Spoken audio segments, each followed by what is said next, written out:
a few smiles and laughs amidst the hellscape that is current NFT Twitter. Now it's just oh yeah. But then there's also people who are just shit posting who maybe aren't as funny for a while. You're not supposed to say bad stuff about me on our own podcast, bro. Dude, come on. You don't have to shit post, dude. You just have to serve some looks. But so.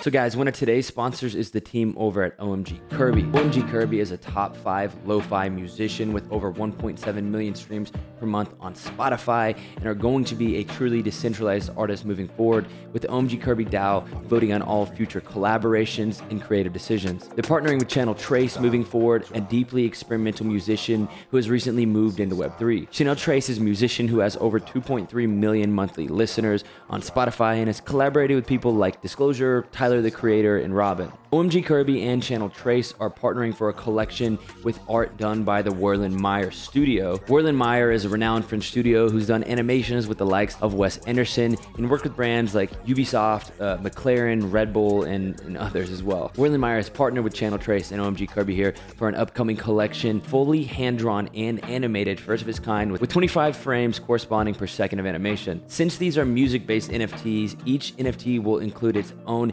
animation and unique song, and will also pass over the full publishing and master rights to the holder of said NFT, meaning that they can use it however they like in a YouTube video, list on public streaming services for royalties, or use them however else they would like. And this is really meant to be a new take on generative art technology and the sovereignty of music IP in Web3 as a whole. OMG Kirby also has their OG PFP collection, 5,000 of which all act as access into the OMG Kirby DAO. Now, these were free mint deployed by the curated NFT marketplace and community, Notables Co. Notables have worked with the NBA, Ben Baller, Shaq, and are working with OMG Kirby here as well, supporting the effort. And maybe most notably, actually, OMG Kirby are going to be partnering with OpenSea, the NFT marketplace, to be the first Ethereum-based NFT to deploy on their NFT launchpad. The launchpad is actually viewable right now on OpenSea, which will be linked down below, with a bunch more information about this collaborative effort between OpenSea and OMG Kirby, detailing what the real impetus and motivation of this entire project is. There's certainly a big weight of recognition here, with OpenSea choosing OMG Kirby as the collection with which they want to take their first step into their new ETH NFT launchpad. All the links to follow and keep up with the upcoming OMG Kirby drop will be linked down below, guys, as well as a link to the OpenSea launchpad page that I mentioned. You can use these links to follow exactly what's going on with the OMG Kirby and Channel Trace collaborative drop, which is going live on September 22nd with a supply of 5,550. So make sure to go to those links below and keep up with these guys. Again,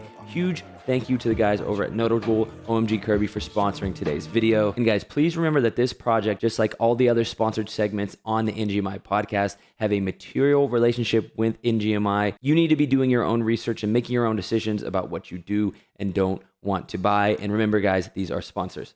Audience, welcome back to NGMI, the Web3 show. With us today, we have the one, the only, Zeneca. Zen, if you'd like to go ahead and run a formal introduction here, I think the audience would appreciate it, and then we can jump right into things. Yeah, hey, thanks for having me. My name is Zeneca, or Roy, which is my real name. I got into NFTs about 18 months ago. So was that early 2021? Before that, I was a professional poker player for 15 years. That's my background pre-NFTs. Everyone has a pre-NFT background and a post-NFT background. I went from one non-traditional job to another, and I just sort of like started getting to the space because I had some friends that were like pulling me in, and then started flipping. Was degen first. I think most people start out as a degen first, and then moved from that into like creating content, and then all of us, and then I leaned into that a lot more, like a newsletter, a podcast, YouTube, and then Zen Academy, and then advising and consulting. So Zen Academy is, I'm sure we'll get into it a bit more later, but it's like my NFT project and community that's focused on education and onboarding people into NFTs. For sure. And Kevin, sorry, I totally skipped over your intro. I'm good. Hey guys, thanks for watching another episode. I don't know what I'm doing here. I feel very I feel like I don't really fit in too well because I have like two amazing founders here. You're the glue guy, man. Yeah, you're way funnier and better looking than I am. So you get the people in the door. I don't know about the second part, but Zeneca, what's crazy about Zeneca though is that like when I first got into crypto and NFT Twitter, like I think you were probably one of my first followers, like definitely in like the first 5 people I followed. That's what I was gonna say. That's exactly what I was gonna say. And I feel like obviously, you know, since you're onboarding people and things like that, that's why a lot of people recommend to follow you. So I don't know, it's Awesome. pretty cool. Yeah, it's like kind of going full circle for me. Yeah, no, I mean, I definitely followed you pretty early as well. I think you just came on and started posting these amazing meme videos, and it was so good. And I mean, they still are great, but it's just like NFT Twitter, crypto Twitter was just very, it was missing that, and you injected a lot of fun into the timeline, so I really apprecited that. I appreciate you appreciating that, brother. a few smiles and laughs amidst the hellscape that is current NFT Twitter. Oh yeah, now it's just oh yeah, it is. So let's talk about that, because like Kev said, you have been doing this significantly longer than he or I have been doing this. I was talking a little bit before Kevin jumped on here about the fact that whenever Zen Academy released, which is one of the most recent things that you've done within the space, I was a wee Twitter scroller. I had no followers. But I want to take it all the way back to sort of like your NFT Twitter presence's inception, and hear a little bit, if you don't mind, about how you got started in the space, right? Was that even your original alias or moniker? Because we've seen a number of folks, you know, transition through a couple.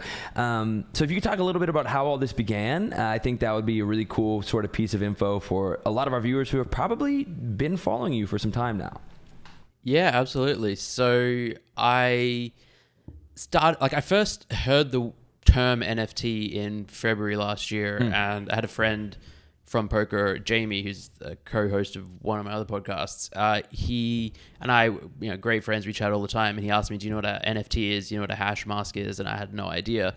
And then he told me, and like, because he had some friends that were into it, and I obviously thought it was a scam, some Ponzi cult thing. You know, they were talking about you level up, or you get a more rare one for 5,000, you get a super rare one for 10,000. I'm like, okay, this is, and then completely dismissive of it at first. And then, you know, over the course of a week or two, he would keep coming back to me and be like, yeah, they're getting, because these are poker players, degens, they gamble on crazy stuff all the time. So I was like, it was a fun running joke that they're just like, oh, what's this other degenerate thing that they're wasting their money on? Normally it's like sports betting or this or that. Some of it pans out, some of it doesn't. And then at a certain point, I started getting like genuinely a little bit concerned. I was like, how much money are they just blowing on this? And then eventually, you know, I read some articles and started to understand like the technology and like the creator economy aspect of it and like digital assets. And I was like, hey, this is actually really, really cool. So it was like February, March, and then I created my Twitter account sometime in March, just because everyone says that, and it's the truth, if you want to be like in the NFT space in crypto, you need to be on Twitter, you need to be on Discord. They're like the two platforms that you have to use, especially back then. Now I think you can get a little bit more get away with not using one of the two of those, but still it's very, very much everywhere. And I had a Twitter account that I'd used like my poker days 5 years ago. 5+ years ago, but I never really loved it. I had like 2,000 followers and hadn't used it for like 3 or 4 years. I started out following people on that, but then my timeline was just full of poker players that I didn't follow anymore. And so I was like, let me just start a new account. And yeah, that was March last year. I came up with Zeneca. I'm a big fan of like Stoic philosophy, and Seneca, the philosopher, is like, I had a book of his on my desk, and I was like looking around, was like, you know, when you come up with a new screen name, you look around and try and find something for inspiration. And that was it. And then yeah, and then I never intended to like have a lot of followers or to be creating content or anything like that. It was just purely to follow others and like learn and find information out. But then somewhere along the way, I just started gaining followers and posting content that people kept sharing, and I was like, this is kind of nice. It feels good when people appreciate your content, and it's just a lot more fulfilling than flipping JPEGs. Yeah. Yeah, I totally feel that. And it's always so funny how I feel like most of the time when the goal is to never grow, like, you know, like a huge following or like have influence, that's usually like, it usually happens to the people who aren't striving to achieve that. You know what I mean? Yeah, it's definitely a lot of truth to that, for sure. A lot of the people going for like a large following, it's inauthentic, and it's clear that they're like engagement farming, and sometimes it works for a while, but most of the people with really large followings, they didn't necessarily set out to grow a large following. Yeah, I completely agree with that. Sorry, Champ. No, you're good. Yeah, so Zeneca, I would ask then, do you think that that's something that's been central to sort of your rise and following in the NFT space? Because you are somebody who, I mean, and this is not lip service, this is truthful, has probably one of the largest actual followings on NFT Twitter. If we're talking like legitimate followers and organic growth, and people who are actually engaging. So, I guess I would ask, how much of that do you attribute to sort of your non-engagement farmy and I would say more sort of legitimate nature that you sort of definitely comes through via your content?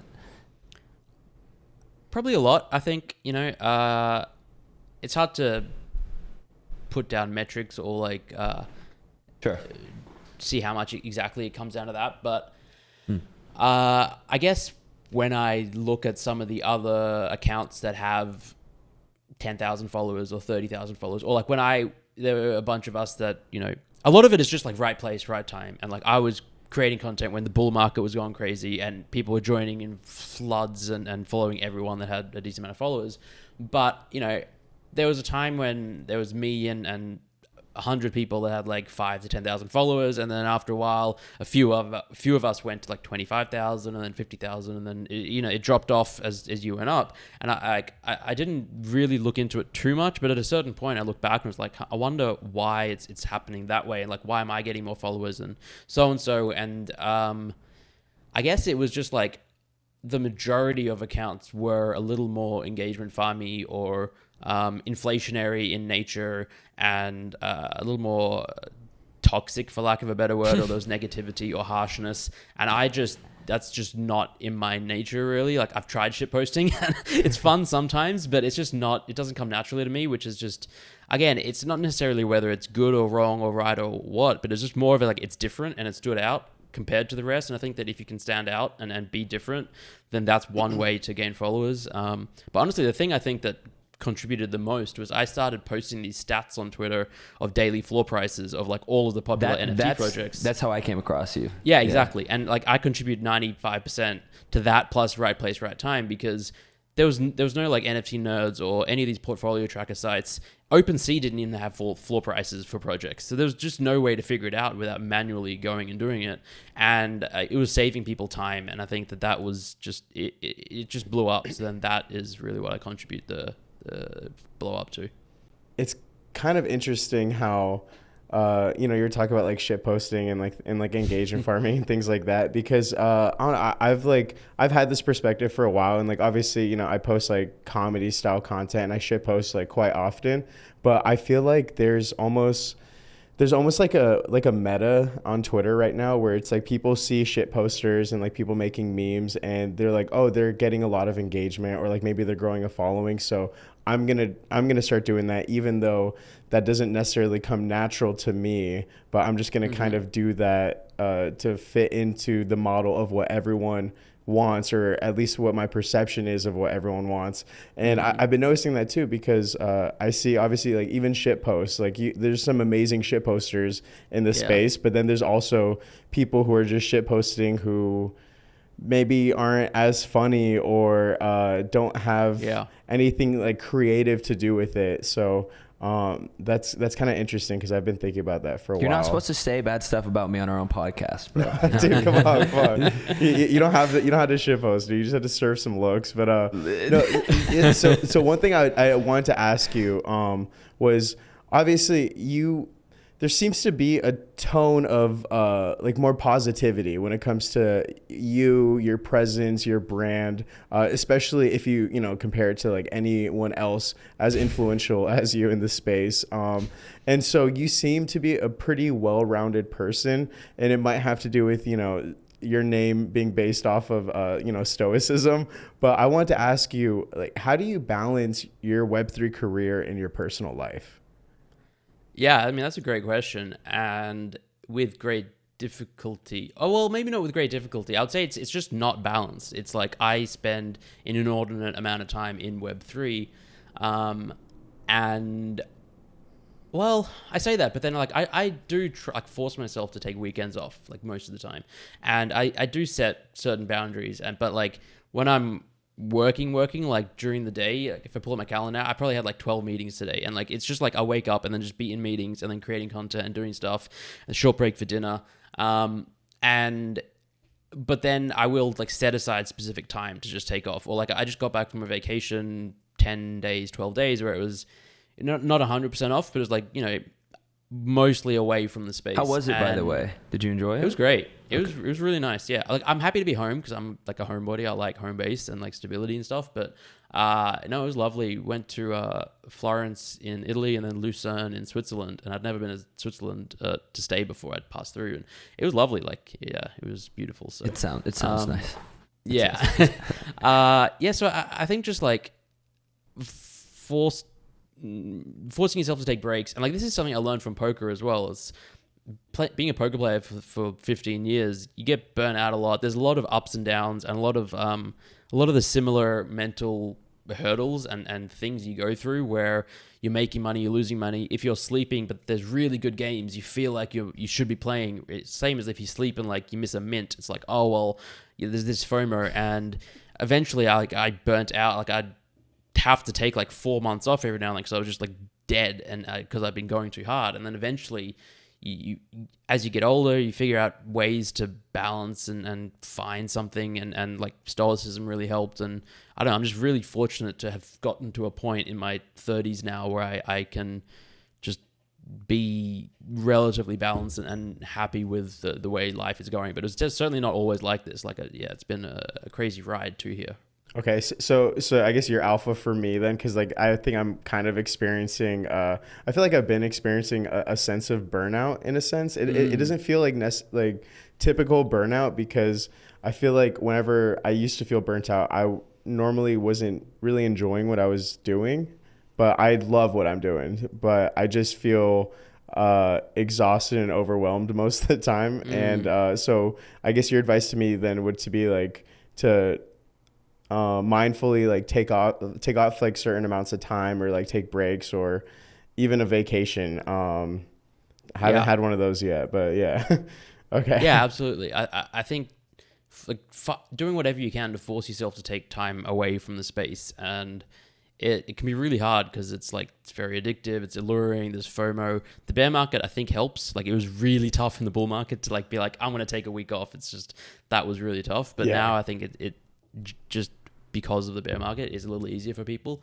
And then hopefully after, whether it's 2 days or 2 weeks, you sort of feel a little better and feel like, well, it wasn't the end of the world to leave the space for a while. Okay, cool. Champ, you hear that? I'm going to throw my phone in the blender to force myself to take some time off. So, as you guys know, we mentioned it during the previous episodes, the #1 blockchain gaming and metaverse launchpad, Seedify, listed their new SNFTs token on August 31st. It's out for about 2 weeks now and already made a jaw-dropping 40x from the initial price during a bear market. It started from under $500,000 market cap and went all the way up to $17 million market cap. It's one of the most talked about projects in the space. The SNFTs token provides huge utilities. Staking or farming the tokens will get you whitelist for the amazing utility-based NFT mints that will take place on Seedify's NFT launchpad, including for their very own Avatars NFT collection that are utility-focused NFTs that will become 3D metaverse characters.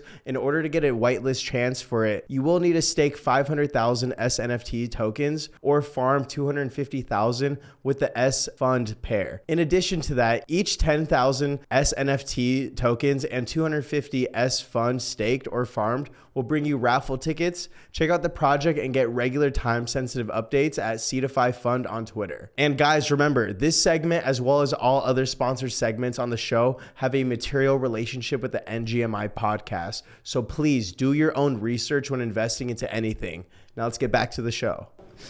Yeah, this is a really good subject because especially when you're a project founder, and I'm about to talk a little bit about Zen Academy, there's sort of multiple pieces to it, right? Because whenever we're talking about thinking of taking time off, it didn't even cross my mind sort of this aspect of like not wanting to take time off because I don't want to miss out on like money making opportunities. Where my mind instantly goes is sort of an inability to relax and take time off because I feel sort of like an immense responsibility to one, the people whom I work with and that work for me, and two, and this is something that I'm working on, is sort of this responsibility that I feel to like the court of public opinion on Twitter, and even, you know, if they are entirely incorrect, like people who are going to come out and be like, oh, where'd you go? You know what I mean? Like, it's even if it's 5 hours, you know what I mean? But it's the right time. Exactly. Yeah.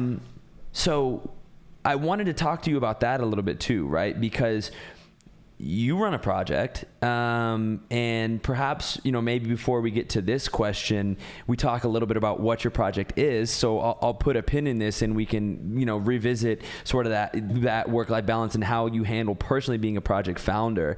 But before we do that, could you talk a little bit about Zen Academy and sort of what the objective is, where it started versus where it's gone now? Because I've watched it in real time, and it's changed a lot over time. Branding, it's been crazy. Yeah, it's been crazy. So anyway, I'll zip it and let you.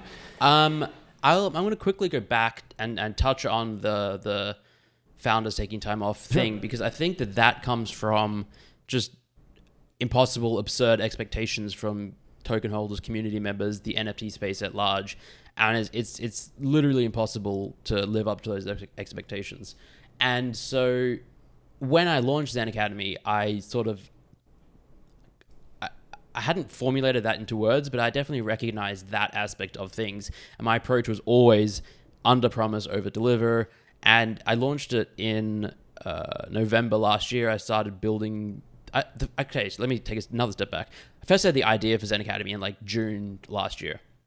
I'd only been in the space a few months, but I'd already recognized that I was enjoying creating content. I had my newsletter. I liked that. I liked teaching and helping people, and I wanted to get more away from flipping. But I'm not like a dev. I'm not an artist. I'm not a creative. I'm not a game designer. I'm not anything like that. But I was a writer, and I was creating content that people liked. And so I said, well, maybe I can create a project that is focused on helping people and educating and onboarding them, because that was severely lacking in the space. I was like, well, the space doesn't have many resources like that. And so I thought, wouldn't it be great if I create Zen Academy as this one place that is like, we all have a friend or like a family member, especially last year, who was like, hey, you're into NFTs. I see it on the news. There's Bored Apes for $1 million on late night. It's just like, yeah, exactly. And then like, how do I get into it? And then whenever that happens, it's like, well, all right, so, you got to set up a MetaMask. You got to fund it. What's a blockchain? What's Ethereum? Watch these YouTube videos, read these articles, and then come back to me,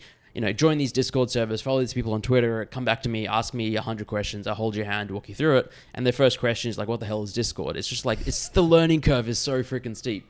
And so I was like, wouldn't it be great if we just had this one-stop shop where then I could create, well, what if people just go to Zen Academy, and then it's just like, it's got this guide, step-by-step, history of NFTs, a guideline, tells you, and then onboards people. And I was like, I got really excited about it and spent like a couple of weeks thinking about it. And then it just like, the idea got bigger and bigger. I was like, oh, hang on, this is a monumental task. There's a reason it doesn't exist, because like building that and then keeping it updated, because the space changes every single week. It's just not a thing I could realistically do. So I was just like, all right, let me take a step back.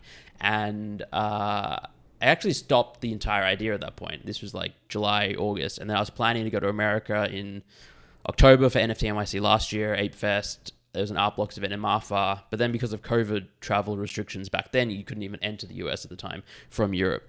So then I had like a whole month. I was like, well, let me revisit Zen Academy. Maybe instead of starting with this big platform end goal, I'll start with like just the Discord and just a community and then just an idea. And that's when I was like, all right, let me launch it with this under promise, over deliver. And I was very honest, and I wrote like a bunch. Again, like writing is like the thing that I can do, my one big talent in the space. But I was like, my website was just all text, and I showed it to people, and they're like, "Don't you want images and stuff?" It was all text. But I explained like my path, my history, and how, all right, I'm gonna try it, like my vision, what I want to create, what I want to help people. And when you buy the NFT, you get access to a Discord server, and that's about it. And then like, well, I'm going to try and figure out what I want to do next and see how the space grows and evolves. There's very intentionally no roadmap. The roadmap section of the website was called Not a Roadmap, and I spoke about how I don't like roadmaps because the space changes so quickly. You say what you're going to do, and then by the time you do it, your community's like, well, why'd you do that? You should have done this other thing that just launched yesterday that they already want. So that was the beginning of Zen Academy, and actually launched two things at the same time. It was Zen Academy and the 333 Club, two different tokens. One was priced at 0.033 ETH, and it was an open edition for 2 weeks. So anyone could come and mint however many they wanted. Because gas was crazy high at the time, and I wanted to give people that flexibility. And the other, the 333 Club, it was capped at 333 tokens, and it's a slightly separate thing to onboarding people. I'd been doing consulting and advising and sort of like working with a lot of projects, and I had way more inbound than I could work with, especially then. And I said, well, instead of me working with 3 projects over the course of 2 months, let me sell an NFT that allows me to work with a lot more people and projects and create a community of builders and founders that can help each other. And anyway, they both launched in November last year, and it was basically literally just a Discord server. And God, we're coming up on a year now, and it's mostly still just a Discord server, but like we've been building a lot under the surface, and like I think it's going to explode over the next few months. Yeah. In terms of like expectations and stuff, it really is impossible. And because I personally had set those really low expectations, the people that bought the NFT and stayed part of the community, I think I feel really privileged that the community of Zen Academy, I've never once had anyone be like, why aren't you doing more? Why isn't the floor price going up? That has just literally never happened. And it's just like, I feel like it's some enigma and anomaly in the space that exists, but it has allowed me to really take my time, build out a team, do things methodically and slowly, and like we just don't deal in hype tactics either. It's not like I never say, hey guys, there's a big announcement coming next week, you're going to be really excited for it, and anything like that might have a short-term influence on the floor price, or you won't believe who we just partnered with. No, if we partner with someone, we announce it, and if it has an impact, it does. If not, then we don't do an announcement of an announcement. Although once I tried it and I hated it, and will not be doing that Which again. one was that? What was it?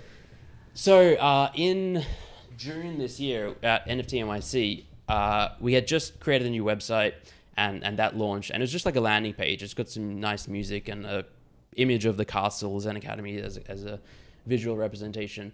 And we have been working on like a PFP project and a whole bunch of other stuff. And we just announced, all right, the next stage of Zen Academy is beginning, snapshot coming, ... And just like kind of kept it a bit open-ended and hyped. And there was like a little bit of buzz around it. Nothing went crazy. Floor price didn't spike or crash or anything like that. But it just didn't feel right. And like, as time's gone on, and as we've developed more PFP stuff, we've come to the realization, or I have, that well, maybe like the initial plan we had of taking a snapshot and doing something with that might not be the most effective way. We're going to do something else, and I will just going to be more upfront and communicate exactly what our plans are and then execute on them. Yeah. I'm not gonna lie. I'd love everything you said except for you not doing announcements of announcements. That's one of my favorite things of the entire space. When he's bag holding. Yeah, that's true. That's true. I think Doodles kind of like perfected that whole meta. They're the best. And then they went ahead, and recently they've just been overcorrecting. They're like, okay, before we should announce that we're gonna announce something in a month, now we're they're just not like, gonna ever say anything ever. Silent. Yeah, which I'm a huge fan of overcorrections. I think that's one of the great secrets of life. That's awesome though. I love the philosophy of like not having like a roadmap though, because it's like, I can't tell you how many projects I saw that launched in like May and April that were promising to create like a game. And a brand. Yeah, I'm like, I'm just thinking about all of like the projects that have just been, just dumping millions of dollars into the development of that, and it's like now no one wants a game. Yeah, in my opinion. So like, it's or they've been reporting that they're dumping millions of dollars into that, but dumping millions of dollars elsewhere. I can think of some notable examples of projects that had come out promising games that had slightly rocky launches recently and a while ago. And Zeneca, I think that like something that you said that I really, really agree with. which is like never said, by the way, is that roadmaps are sort of inherently flawed because they're terrible. Because it's such an agile space. And not only that, like the average holder wants you to do what they want to do when they want to do it, and what holders want changes with the space. So what they want when you launch is going to be very different than what they want 2 months after you launch, and you sort of your holder base is totally different as well. Like exactly, it's not even the same people. It's constantly changing, and you have people that buy it. Let's use Moonbirds as an example. You have people that got them for free from Proof. You have people that bought them at like they minted at 2.5 ETH. You had people that bought them at 7 ETH. You had people that bought them 10. Then you had people that bought them at 40 ETH. And everyone's got different expectations. And like the team didn't make 40 ETH from the sale, so then they can't necessarily give you a car. But it's just like, different projects. Even if you use 1 ETH versus 0.03 as the mint price, it's just like it's impossible to please everyone. Well, it's one of those things, and it's one of those things that you almost have to. It's like you have to feel it to understand it almost as a trader, right? And it informs decisions that you can make as a founder. In that, like if I buy an extraordinarily speculative asset at a massively inflated price, right? If I buy let's say I bought a mutant ape at 40 ETH, right? Because I decided to buy it at 40 ETH and somebody else sold it for that amount does not mean that I can go in with the expectation of being delivered 40 Ethereum of value if I bought it for the express purpose of gambling on a speculative asset. Because I mean, you guys may be a bad example because they obviously have made an inordinate amount of money off of royalties and other sales, but that's kind of a separate discussion in my opinion, because at the end of the day, like you can look at what a team has done, like you can look at how they priced their offering initially, like this is what we think our product is valued at. Here's what we are going to deliver by you paying that price, and then these things get released into the wild, and then emotions get really complicated, and it gets more complicated when you have founders, like you said, who really intentionally lean into this, right? And wording gets murky, and it's like, well, and then you have sort of this weird dynamic of like, of holders feeling like, you convinced me to buy it at this price, and then founders like, oh, did I? And then what the value that is supposed to be delivered gets really confusing because of sort of, again, the speculative nature of the NFT market. But I think that's really poignant what you said about the fact that expectations constantly change, and within one single NFT collection that has experienced large price fluctuations, those people aren't even in the same demographic probably. Like whoever spent 2.5 ETH on Moonbirds is likely an entirely different sort of investor than somebody who spent 40 ETH on it. You know what I mean? So I was talking to Llama. Me and Llama were on a space earlier, and it's like horse blinders. You know what I mean? Like if you have a project founder and community who are truly aligned, and I think that have that trust established, the best thing, in my opinion, that a founder can do is to not play into a lot of that noise and to focus on the core objective of the collection, whatever that is, and how, ideally it's being communicated clearly. But I think that the only way that really exists is via sort of fluid and evolving offerings. And it's almost sort of like the whole roadmap thing is it's like a fallacy almost. It just makes no sense. Yep. Could not agree more. It's just wild. But I think it's a sign of the immaturity of the space and just how new it is. It's so new. Like we haven't really had a asset class like NFTs before. Like we've had similar things. We've had regular investments. We've had collectibles. We've had art. We've had all the others, but we haven't had online digital collectibles that are on blockchains and that are so easily tradable and with markets that are unregulated. It hasn't existed quite like this before. And every month it changes. It used to be every week, and then it became every month, and now it's every 2 or 3 months. It seems like the meta shifts, and I think that is a sign that it is maturing, and we're seeing a lot more. Just the market participants are a lot more discerning with what they buy and where they spend their money, whereas like a year ago it was just like any random animal JPEG would just mint out and pumped to 10 ETH, or like 10x rather, some to 10 ETH. But now it's, people are going, oh, is it really worth 0.1, 0.15? That's a high mint price. Back in April, we had like 2 ETH mint prices, 3 ETH, and it keeps changing, but I think it's moving in a good direction, slowly but surely. It's growing pains. Yep. Yeah. Definitely growing pains. I'm not gonna lie that I've thrown like 0.2 on some mints in like March and April that I don't even know what the roadmap was. You know what I mean? It was. Oh yeah, we've all degened. Yeah, it was, a lot. It was terrible. Yeah. So considering the fact that like obviously you are, as I mentioned before, like a person who has like a certain amount of influence that has like more of a positive kind of tone and ethos or like that surrounds them. When I was telling a few creators that I was going to be talking to, all of them asked me to ask you the same thing. And that's just general advice for creators, or I hate to use the word, but like influencers. Like what advice would you have for them to kind of like maintain the longevity that you've had with, just kind of being as like ethically and like as morally good as possible for this space?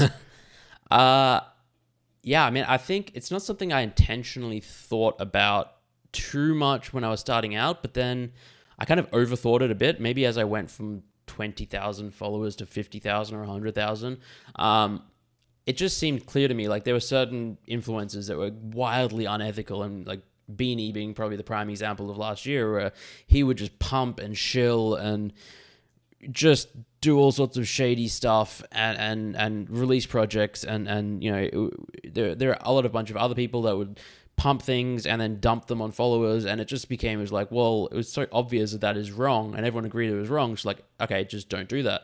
And then as I grew in follow account, I became more acutely aware of like, well, because it was an interesting time in the market where any particular tweet by someone that had a bunch of followers would significantly move the market.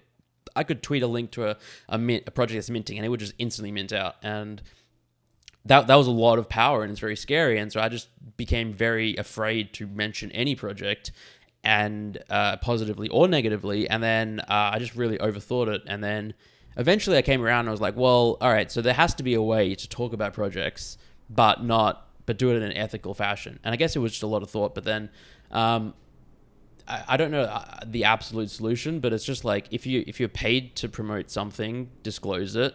I think I'm planning to write this massive thought piece article on like paid promotion and disclosures and advertising, because I think there's this enormous stigma against people taking money and then shilling a project. And I think that is largely accurate and right, but not 100%, because in the traditional Web2 world, people take money, they're sponsored by projects, teams, athletes are sponsored, creators are sponsored, they have advertisers, the podcast is sponsored. It's just like, it's common. But then in Web3, it's like anyone that takes money and chills is just like stigmatized and vilified. And I think a lot of it was kind of rightful, because for the most part, well, there's no regulation, and people are just shilling rug pulls and scams and using their followers as exit liquidity. So people just became very wary of anyone that did it. I think there is an ethical way to do it. But I think even that aside, if you're ever going to talk about any sort of project and you have a large following, at the very least, don't just pump a project and then immediately list them for sale. Or like, just, there's some time period, I don't know what it is, where you shouldn't be listing for sale after you pump up a project. You should probably disclose your holdings. You should certainly disclose if you have something currently listed for sale and you're pumping it up on Twitter. Rough guidelines like that. And I think, I've certainly made mistakes and erred in certain instances where I maybe have forgotten or neglected to mention something. Or if you're advising a project, you should mention when you're advising. And I think just trying to do the right thing is 99, like, it'll put you so far ahead of most people, or at least it used to. I think nowadays most people are a lot better at it, but it was just, the competition was pretty low-hanging last year, I guess. There were a lot of scammers, and it was unfortunate, but it made it easier to stand out by just trying to be decent. Our next sponsor is Venture Capital X, or VCX for short. Issuer of the first NFT giving exclusive access to both equity investment opportunities in private companies 6 to 12 months before they go public, and to early stage Web3 crypto investment opportunities. Traditionally, these opportunities are only available to VCs, angel investors, or high net worth individuals who can write large check sizes of $100,000 and more. VCX is changing that by offering its cardholders the chance to invest up to $10,000 in pre-initial public offerings, pre-initial coin offerings, and pre-initial DEX offerings. Cardholders will be able to opt in or pass if they choose on each deal presented on VCX's dashboard. Cardholders will invest directly through VCX's partners' brokers in order to adhere to securities regulations for equities deals, and directly through our VC Web3 partner for ICOs and IDOs where no KYC process is required. VCX also offers its members concierge services to source and skip the lines to buy luxury goods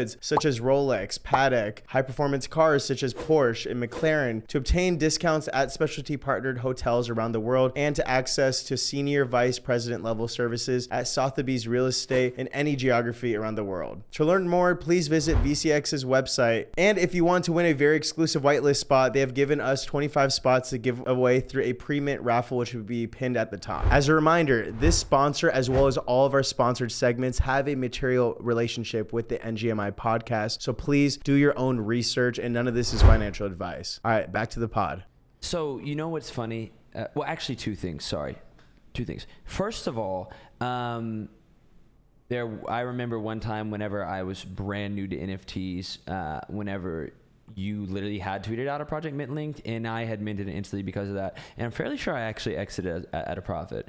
But the other piece is that what you're talking about right now is something that I actually talk about pretty often, in that I'm really intellectually curious about, and that I've actually gotten to meet with a couple of, and I say professionals in air quotes, because there are tons of amazing lawyers in the world. There are not tons of amazing lawyers who are intimately familiar with law around blockchain technology in the NFT space, mostly because the FTC and these other regulating entities are still catching up. But something that you said that I think is super accurate is sort of what you mentioned about the folks who are trying their best to act in good faith. And that's a pretty similar sentiment I've heard expressed from most of the professionals that I've spoken to about this topic, is that, like, you know, the guidelines around they'll tell me, you know, hey, I've been doing this 20, 30 years. I don't have the exact answer for you. What I can tell you is that the bar is extraordinarily low right now. There's so many bad actors in this space, and that one of the best things you can do is be exceedingly transparent and act in obvious good faith, because that's already going to set those individuals apart. And then aside from that, I mean, my perspective is simply that, like, disclosure is everything, right? Because like you said, there are, you know, influencers who are maybe just Instagram influencers who will post a promo on their Instagram that are totally Web 2, and they get like praise. All their followers are like, yeah, you're monetizing, you're making money.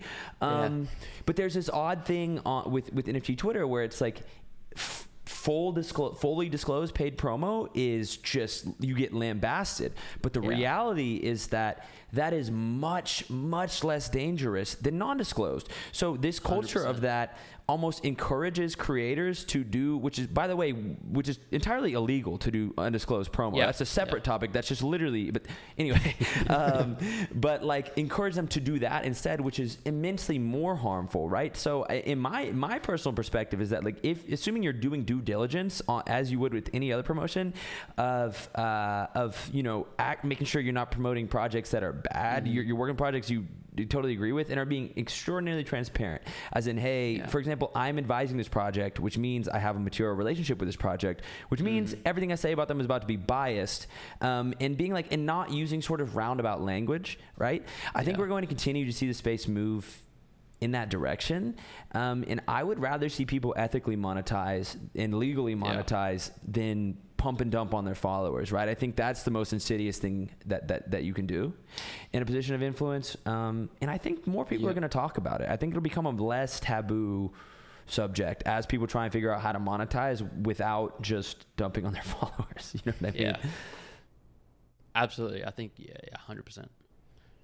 Yeah, my favorite's when people use the language like I've partnered with blank. It's like, what does partnering mean? Like, it's like, are you? I don't know. That's one of my favorite things.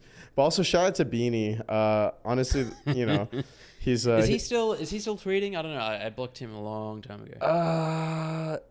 I don't know. He's been retweeting stuff. I see him retweeting. So, you know, he still has like a little bit of skin in the game. I'm still waiting for him to, you know, just like integrate blue into everything he's gonna do. So are meta heroes still alive? Like that whole Pixel Vault universe, does that still exist?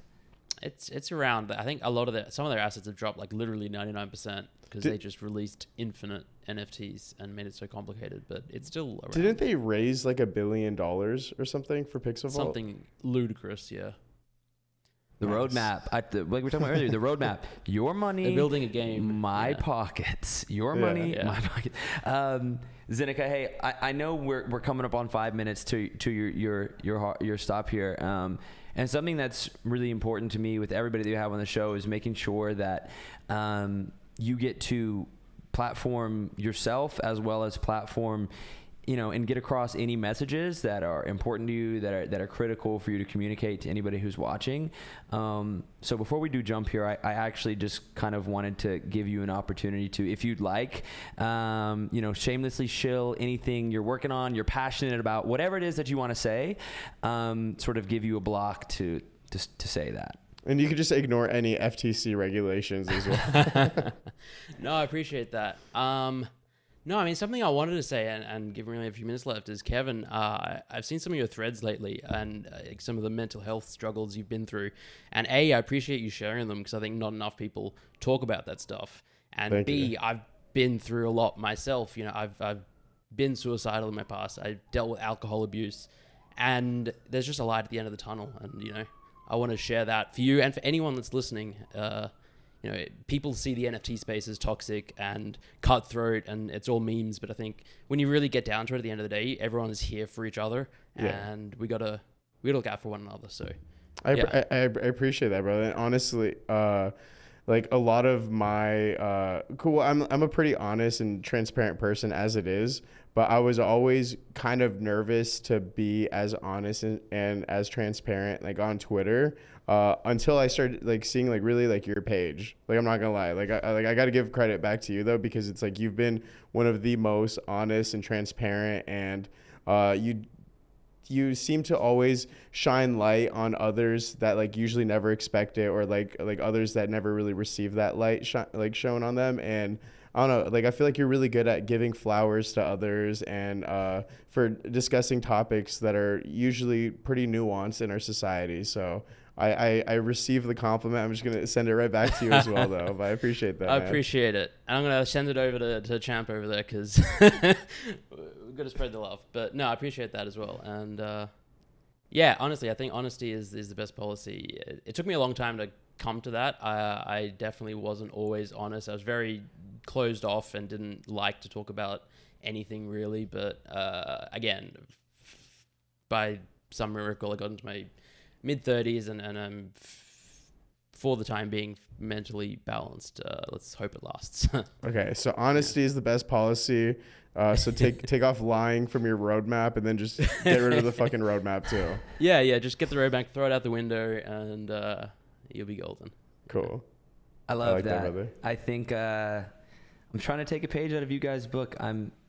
It's something that I'm learning in real time, man. Trying to be more transparent and forthcoming about struggles and flaws. It's weird when it's weird when you're a project founder. It's like sort of this dichotomy of how much of my personal struggles can I share without, worrying people who see me as as a vessel for their back. I don't know. Anyway, I totally get it. I totally get it, and not just as a founder and with the view of like the people who hold your NFTs, but as someone that employs people, and it's like, well, now their livelihood relies on you being able to pay them and sustain the treasury and all that. Like there's a whole other thing, and it brings stress as well. And there's certainly a balance. Like I if I was gonna have a total mental breakdown and just disappear off the face of the earth, I mean, I would probably not just tweet, "Okay, thanks, bye, I'm going," or whatever. It's like there's tact and there's tone and there's a time and a place for all of it. But I think there's a way to do it that you got to find that middle ground.